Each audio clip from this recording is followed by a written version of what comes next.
Salutations, my Fallout lovers. It is Matty here today with a Fallout 4 breakdown slash first impressions video. Today we're going to be discussing the survival mode Overhaul that just released on beta in Steam for Fallout 4. And before we get into anything else today, I just wanted to lay out the groundwork for some other videos, let you guys know what else I'm doing for the survival mode, and you guys can put some ideas in the comments down below. So I'm definitely going to be doing a build video teaching you guys what I think is the best build to take on survival mode. I'll also be doing some how-to videos, what I think are some of the best survival tactics in the wasteland, and then obviously there will be a full review down the line when I put more time into this mode, because it's basically playing Fallout 4 all over again, because it's a brand new overhaul to all the gameplay mechanics. So yeah, if you have any other ideas, fire away in the comments down below. Without further ado, let's get into this, starting off with how this mode is.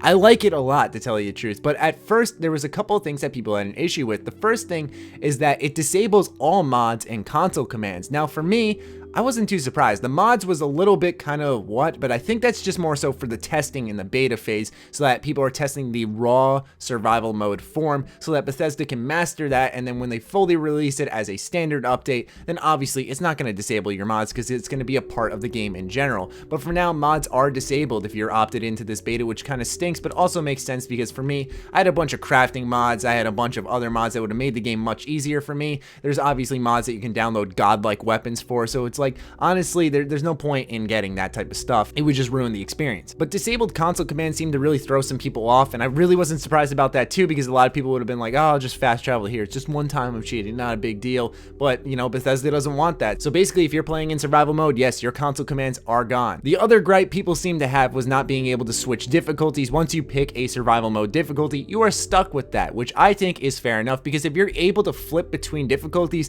that means that you can just fast travel whenever you want and then switch back to survival mode. It just lets you break the mode and doesn't let you get immersed in the wasteland properly, which I'll get into in a little bit. But seriously, I think some of the complaints people are making about the survival mode thus far are ones that are just not justifiable to make an argument about, because it's just kind of like all these arguments people are making is because they can't break the mode. The point of a survival mode is to be strict and tough and really hard on you. So anyway, I had to build a new character, so I built a character named Dark Souls, because this kind of survival mode reminded me a lot of it, especially with the adrenaline rank, which I thought was a great addition. Basically what adrenaline is as you get kills, your adrenaline rank increases, which increases the amount of damage you do. But if you go to sleep, it saves your game. It obviously makes you less tired in game, but you lose your ranks of adrenaline. So basically it's a trade-off. Do you want to keep surviving, doing more damage, which helps a lot, because you'll see a ginormous difference when you're used to using your high adrenaline rank and then all of a sudden switching that off. So for me, that was a great addition to the game.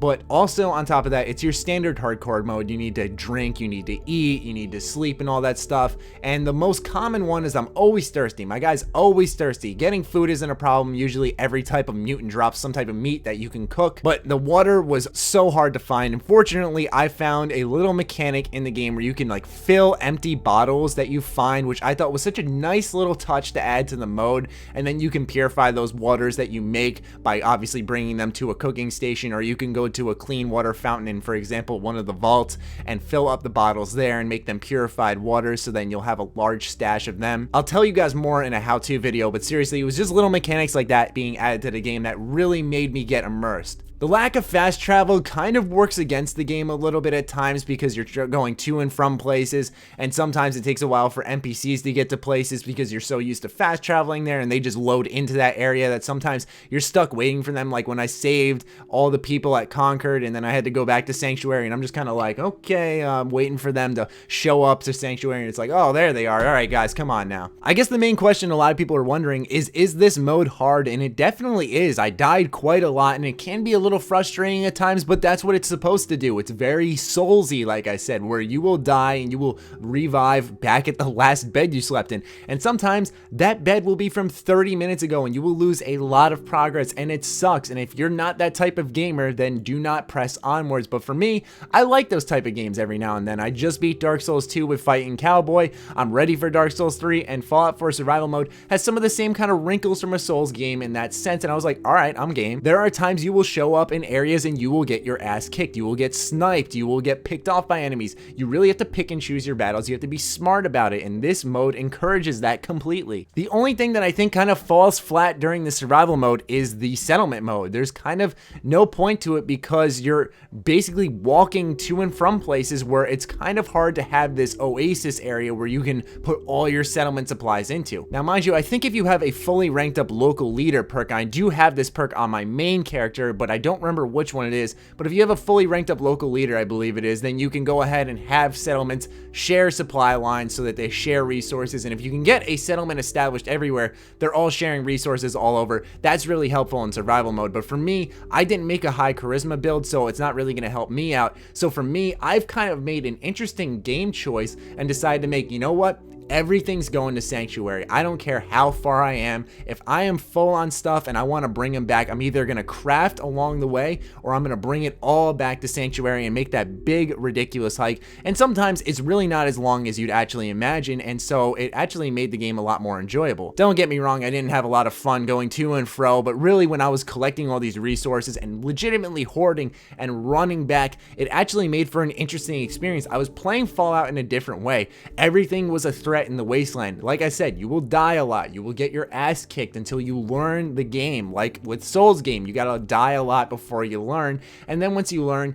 you'll go ahead, you'll adapt, and you'll start being more smart in situations. There are locations that were not that big of a deal that are kind of a big deal now, like the Super Duper Mart. This place was a gold mine, but it was also a fear fest for me because you have all these feral ghouls popping up everywhere, getting back up from the dead, coming through windows and stuff, and you're trying to fight them off, but also get everything you possibly can in these tight corridors. It's like areas like that that really stick out now because of survival mode. It's just another way also to appreciate the world that Bethesda has built. I think they are some of the most genius world crafters out there, not because I just like their games, but really because modes like this work in their worlds because they are so well crafted. Beds are just frequent enough where they're really hard to find, but once you find them, it's one of those yes moments, and there's just seems to be the right amount of resources where it's like this mode was an idea even though it just came out now in March, but the game released back in November. There's also a whole new illness system in the game, and so for example, I used Rataway one time, and while that obviously gets rid of your rats, it actually makes you more susceptible to disease. So for me, I took it in the middle of a fight against a ghoul, and then he hit me, and I got a disease, and I was like, crap man, I have this disease, I don't want to get all messed up and stuff.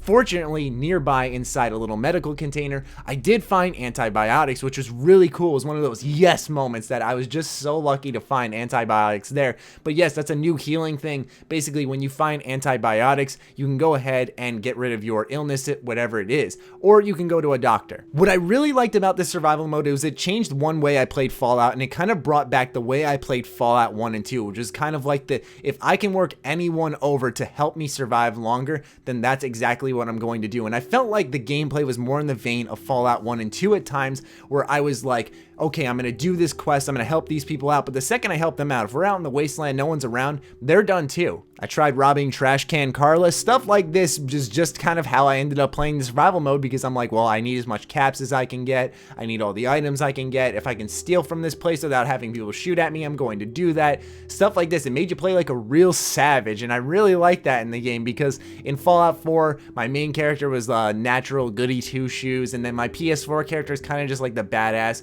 always going with the bad guys, all that stuff. But this is just kind of like survival guy, you know, I'm doing whatever I can to live just because this is the harshness of the wasteland. I will work you over if it means that I live longer, because there's a little stat that keeps track of how many days you survived. It really doesn't matter, but for me, I'm just like, let's see how long I survive, and it's really cool to keep track of. But yeah, overall, I'm pretty immersed in this mode. It's really got me sucked in. I'm really looking forward to the kind of later game when I get like a vertebrate and stuff and see how this game opens up more and more as time goes on. I'm not sure if it's going to get easier or harder. It seems like as I've leveled up in the game, as I've increased my gun damage and stuff, it doesn't really make a difference because the enemies still kill me just as fast, which is fine with me, because I think that I hope that it's going to be that same level of difficulty no matter what level I am. It does not matter whatsoever, just I keep going on and it's still tough, because I think that's what's going to encourage people to hop in the survival mode. I also really like the fatigue system. It's just kind of a natural expansion of the radiation system, except it's on your action points bar, and the only way to get rid of fatigue is to drink water. So basically water is your form of Radaway, except for your action points bar. But yeah, so far I'm having a blast with survival mode. I really recommend, if you have not opted into the beta on PC, then you do so.